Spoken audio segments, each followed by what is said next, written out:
Dentro de la escritura, mi amor es la poesía y soy una enamorada de la palabra. Mi discurso es múltiple, tiene muchas salidas. Básicamente estoy amarrada a la palabra desde muy pequeña y esto me tiene todavía aquí, hablando.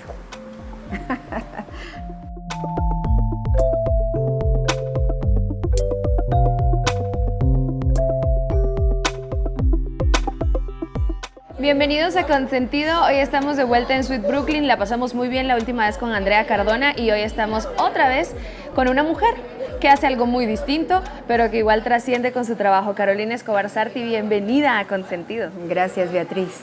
Te contaba que hemos tenido una buena racha de entrevistas con mujeres importantes de Guatemala y de verdad nos alegra muchísimo poder platicar contigo. Todos te hemos leído por lo menos una vez en nuestra vida. Estoy casi segura que todos los que están viendo ahorita te han leído por lo menos una vez en la vida. Pues bienvenida a Consentido. Sabes que empezamos siempre con la infancia de las personas. Antes de la entrevista también hablábamos de ese enfoque psicológico que me llama a mí mucho la atención de la comunicación. Contame de tu infancia, cómo ahora de adulta volteas a ver. ¿Qué ves de esa niña en ti? ¿Qué te marcó para ser la mujer que sos hoy? ¿Eras una niña feliz, inquieta? ¿Cómo eras?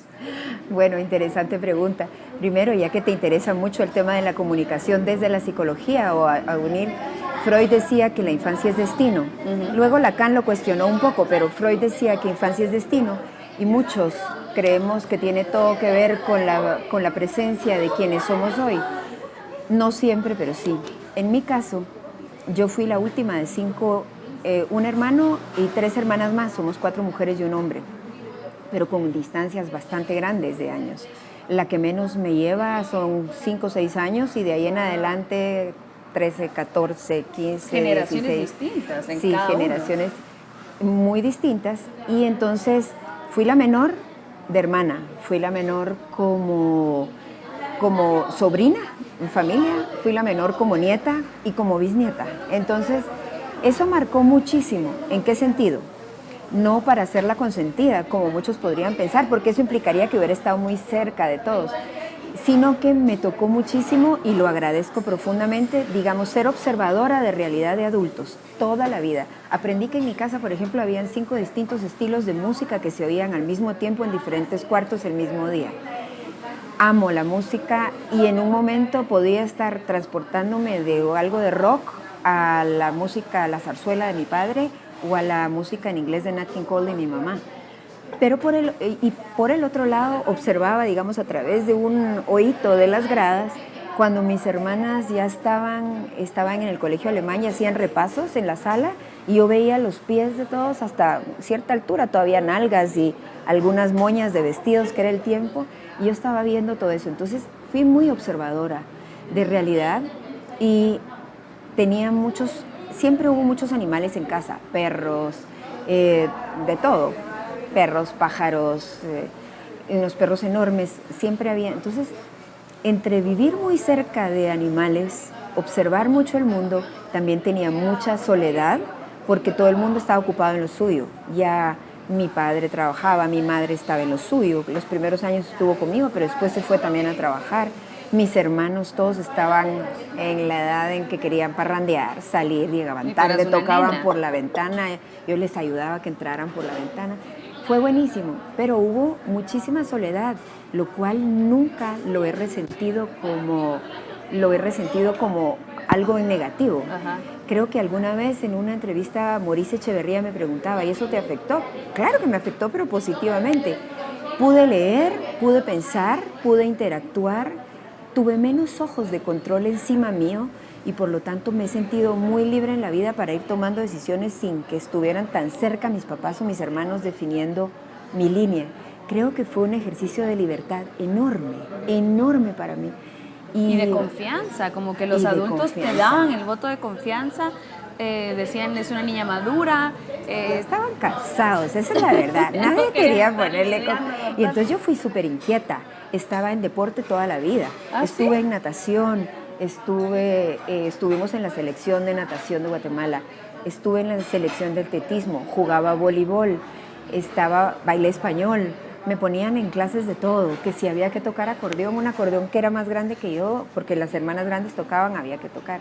Si querían ocupar mi tiempo, entonces me ponían en piano, acordeón, lo que fuera. Entonces me regalaron mucha oportunidad de libertad y de movilidad, porque era súper inquieta, y sigo siendo súper inquieta.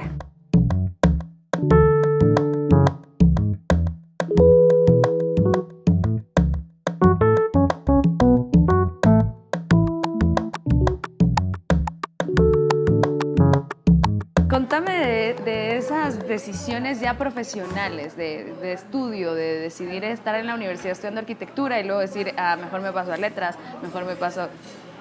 Mira, yo no sé, lo que es a la vez, lo que la gente puede ver como cualidades, a la vez tu gran defecto. Ajá. Y yo lo veo como yo no lo sé interpretar, pero he sido muy apasionada a lo largo de mi vida y muy inquieta. Entonces, si yo tengo que tomar una decisión para cambiar, no soy de aquellas que la decisión me toma un año y me lleno de miedos y lo hago todo muy estratégicamente, no. Creo que me formé en el colegio alemán y eso de alguna manera te estructura muchas cosas. Entonces, hay una estructura que sí existe dentro de mí para tomar decisiones en la vida, pero siempre también hubo un no miedo que no tiene connotación de heroísmo, no tiene nada. Es como que si no hubiera nacido con ese chip. Ajá. O que si el haber crecido tan libre. Y por ejemplo, ¿qué te digo? Eso me lleva a momentos más cercanos en la vida cuando hice la tesis doctoral, por ejemplo. Mi tesis doctoral era de sociología y ciencia política, pero mi categoría de análisis fue el cuerpo humano. Y mientras la fui haciendo, que fueron como 10 años, yo tengo un tatuaje ya en la espalda a raíz de eso, ya era grande cuando lo hice. En ese momento, el meterme al tema cuerpo, para mí implicaba meterme de fondo. Entonces, hice parapente, buceé hasta el fondo. ¿Para hacer tu tesis? No, fíjate que estaba haciendo la tesis y en el camino me iban pasando estas cosas. Me hice un tatuaje, salió un libro de poesía que se llama Patria, mi cuerpo, historia de una mujer desnuda. O sea, hay muchas, solo para decirte que hay muchas maneras de llegar al conocimiento. Entonces, ¿qué pasa en mi vida? Yo creo que algunos llaman a esto una personalidad renacentista, porque estás en muchas cosas al mismo tiempo y la gente cree que si estás en muchas no puedes profundizar. Yo creo que una vez le agarrás la lógica a las cosas de fondo, la puedes cruzar en diferentes áreas. Entonces, para mí ha sido fundamental para este siglo ser una mujer que está en más de una profesión, más de un área, todo me sirve para la vida, todo me ha formado, todo me ha hecho la mujer que soy hoy. Hoy estamos platicando con Carolina Escobar Sarti. Nos vamos a una pausa súper rápida. Quédense porque ya regresamos con nuestro consentido de hoy.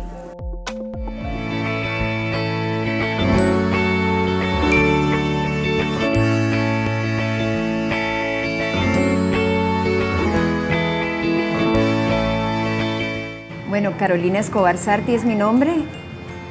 No sé si tengo un solo discurso o varios, pero digamos lo que me define a mí son la vida, el otro ser humano, la intención de no, digamos, de hacer cosas sin por eso perjudicar a nadie, y la pasión es profunda. Entonces, yo creo que hay una intencionalidad siempre de tener un discurso lo más que se pueda congruente con la propia vida, lo cual no siempre es fácil, y esto implica, digamos, un discurso por la libertad, pero siempre que esa libertad no perjudique al otro ser humano.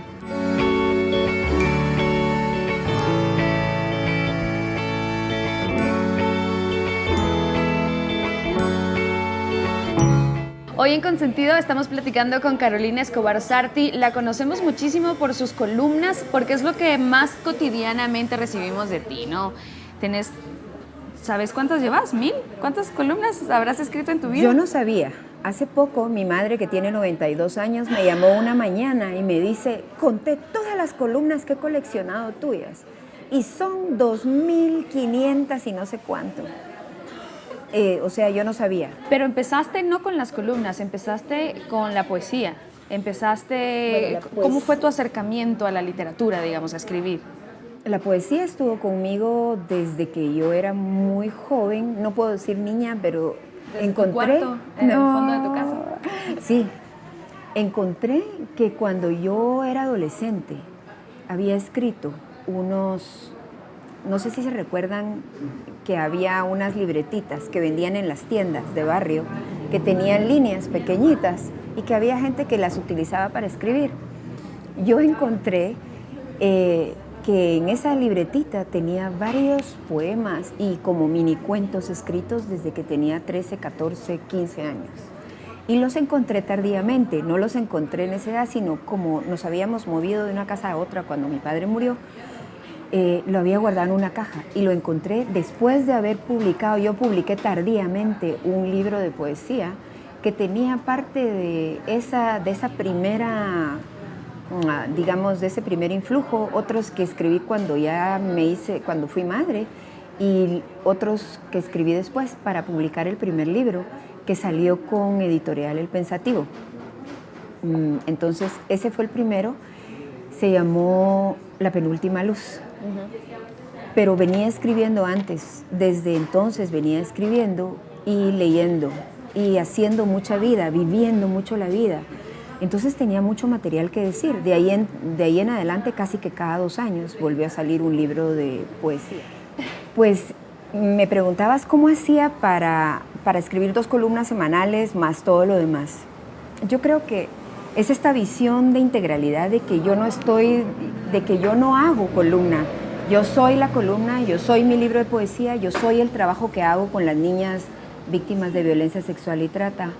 Yo soy la que doy clases, o sea, y me voy con mi ser a todas partes. Entonces, para mí las columnas o pueden empezarse a hacer desde un año antes y de repente tengo una listita así toda rayada en una de esas mis libretitas que siempre tengo más de alguna en la bolsa.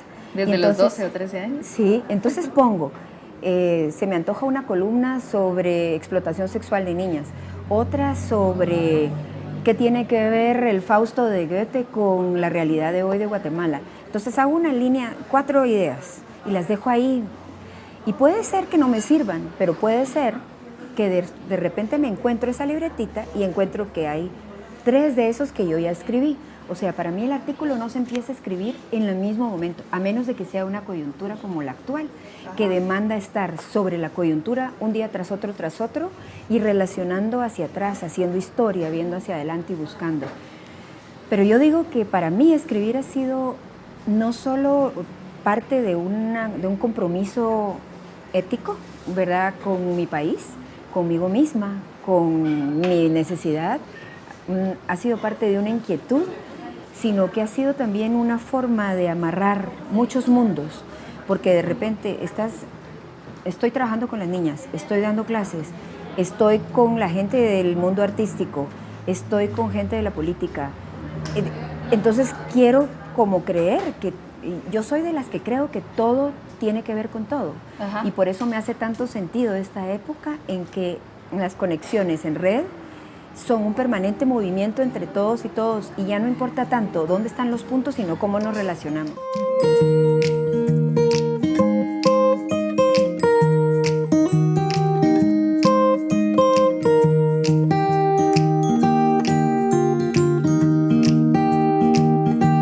El eje transversal es Carolina y la pasión. Eso es el eje. Yo creo que sin pasión no se puede vivir la vida. Por lo menos yo no concibo mi vida sin pasión. Entonces, esa es la puerta de entrada para todos los formatos. La puerta de salida es que cada formato tiene lo que pide cada uno. Yo creo que hay académicos que piensan que ser académico demanda siempre estar en la Torre de Marfil hasta allá arriba, un misterio, ver a todo el mundo desde ahí y no mezclarse con los demás para no perder ese misterio del académico erudito.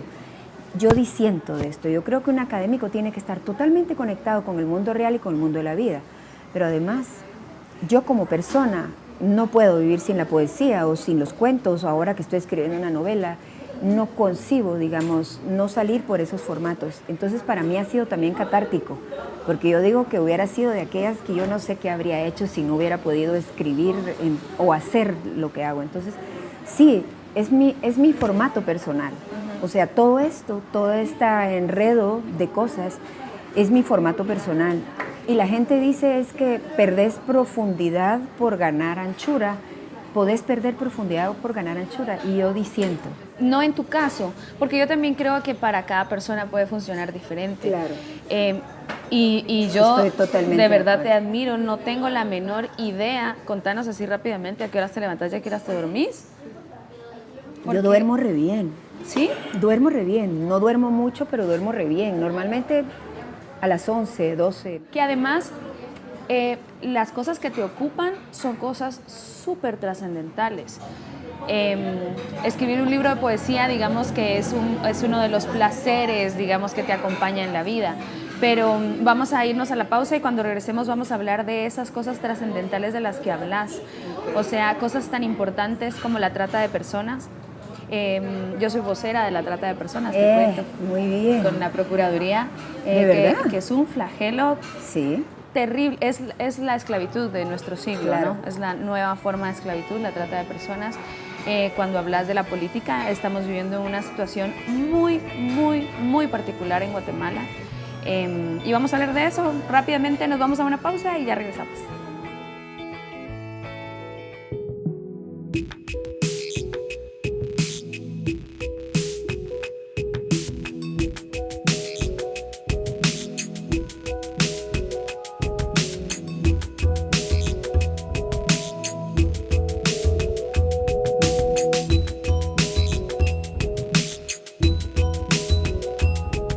Estamos de regreso en Consentido y el corte comercial dura apenas unos minutos, pero no saben ustedes las conversaciones gigantescas, los océanos en los que estamos aquí navegando con Carolina.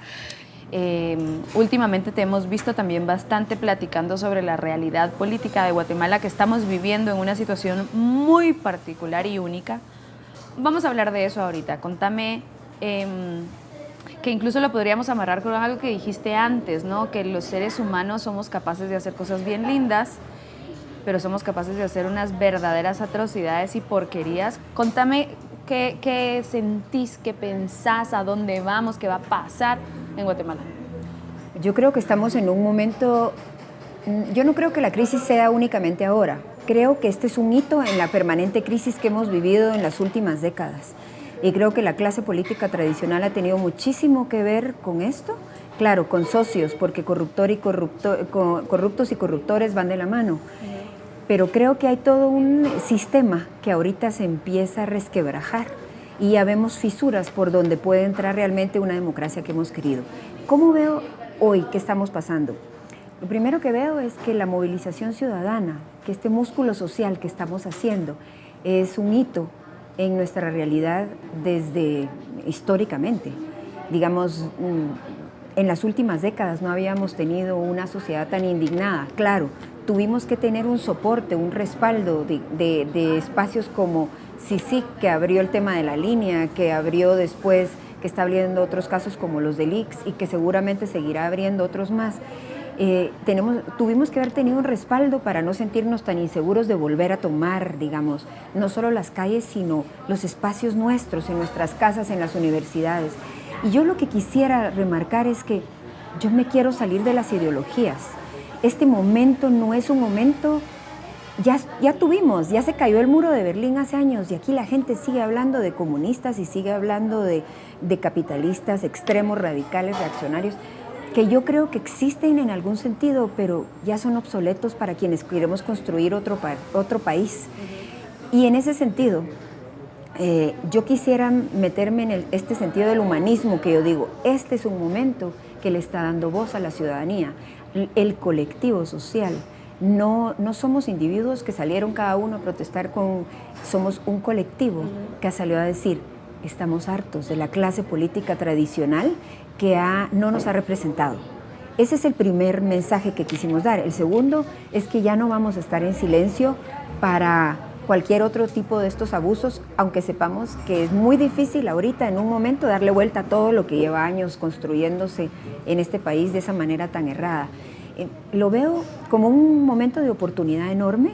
No creo que las respuestas vayan a ser inmediatas, vamos a tener respuestas de corto, mediano y largo plazo, y en el largo plazo yo esperaría una sociedad mucho más inclusiva, donde la justicia social llegue a todos los lugares. ¿Y por qué lo digo? Yo trabajo con niñez y adolescencia muchísimo, trabajo con las niñas y adolescentes víctimas de violencia sexual y trata. Y lo que tú decías es totalmente cierto. Cuando alguien está en un puesto público o en algún lugar de poder en esta sociedad y se roba dinero, no solo está ejerciendo, digamos, no solo es un delito lo que está cometiendo, lo que está aquí es mucho más profundo. Está impidiendo que una enorme cantidad de seres humanos se desarrollen con dignidad como merece cualquier ser humano.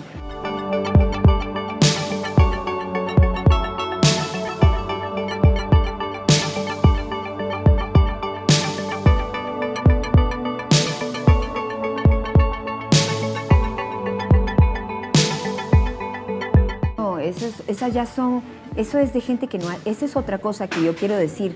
En este país la gente no lee. No lee sobre su historia.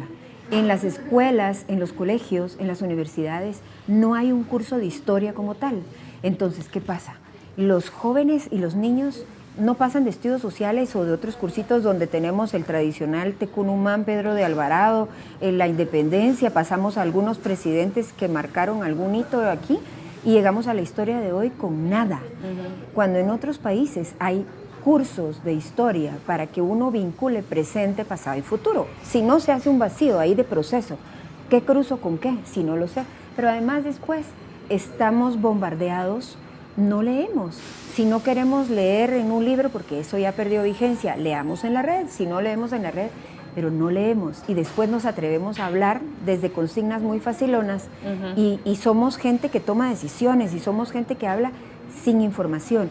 Eso además atenta contra el derecho a la libertad de informar y ser informado de maneras las más adecuadas. Y además, cuando creemos haber leído alguna información o esas consignas facilonas, encima nos dan como la autoridad moral para juzgar al otro y decir, o sea, ¿no te das cuenta lo mal que estás?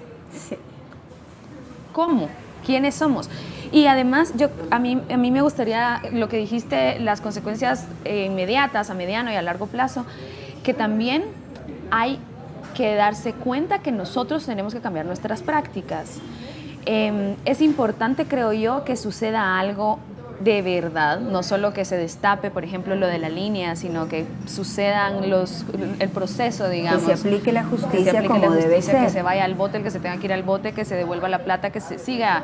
Porque si no, este ejercicio de autoestima que estamos ahorita sintiendo tan rico, se va a desmoronar otra vez, ¿no? Totalmente. Pero también es nuestra práctica. El tiempo se acaba así, en un segundo. La conversación de verdad podría seguir y seguir y seguir y seguir y seguir y seguir. Sí, podría. Estamos hablando de una mujer que se dedica a defender a la mujer, a dignificar a la mujer a través de su trabajo, que se hace responsable de las posibilidades que tiene, y creo que eso es un ejercicio que todos debemos hacer. Así es que yo les invito de verdad a leer a Carolina, más allá de si están de acuerdo o no con ella. Ese es el chiste, ¿no? Que hablábamos hace un ratito. Qué rico es disentir, y estar en desacuerdo con alguien es delicioso. Porque además te deja conocerte a ti mismo, que creo que es un ejercicio que nos hace falta, saber quiénes somos y por qué somos como estamos. Sí, porque también yo eso quería decirte que históricamente, desde que empecé a escribir, tengo personas con las que empezamos pensando diametralmente en oposición, podría haberse leído en aquel momento, y nos hemos ido acercando poco a poco, no a cambiar nuestra forma de pensar, pero sí. Yo pienso que, como decía Wittgenstein, solo es verdaderamente revolucionario quien se revoluciona a sí mismo.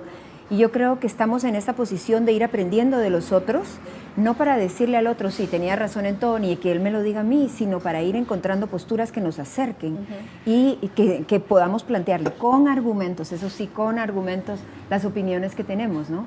Entonces, para mí ha sido un ejercicio maravilloso y un aprendizaje enorme para no creer que la verdad está en uno, para no creer que una es quien tiene que siempre la última palabra. El aprendizaje ha sido mucho más que lo que yo haya podido dar. y sigo creyendo que asumo lo que hago y lo que digo en este país, ¿verdad? Con toda la responsabilidad que eso implica. Para bien y para mal, y bien para sonrisas y para tragos amargos. Sí. Terminamos el programa siempre con unas palabritas. Como es tan corto el ejercicio de yo te digo una palabra y me dices qué significa esa palabra para ti. ¿De acuerdo? Docencia. Pasión, amor, profundidad, encuentro, aprendizaje. Es un océano, ¿verdad? Es que quién es primero, la gota o el océano, y así veo yo la docencia. Uno siempre cree que va a dar y no es impresionante lo que uno aprende después de cada curso que imparte, ¿no? El poder de los medios. Esta no es una palabra, es una frase, ¿no? Pero poder de los medios. Voy a la ética de la transparencia. Ese es un deseo y es una realidad evidente. Cambia el estado de las cosas, ¿verdad? Trata. Esclavitud, indignidad, encierro, indignación, inconcebible. Es para llorar. Sí. Realmente. Mujer. Posibilidad, apertura, libertad, desobediencia, rebeldía, diálogo, pasión, definitivamente pasión, y inteligencia. Pues muchísimas gracias de verdad por tu tiempo. Salud. Salud. Y a ustedes, gracias, Beatriz. A ustedes por estar ahí del otro lado. Sigan el programa, coméntenlo, compártanlo, usen el hashtag Consentido1850. Soy Beatriz del Cid.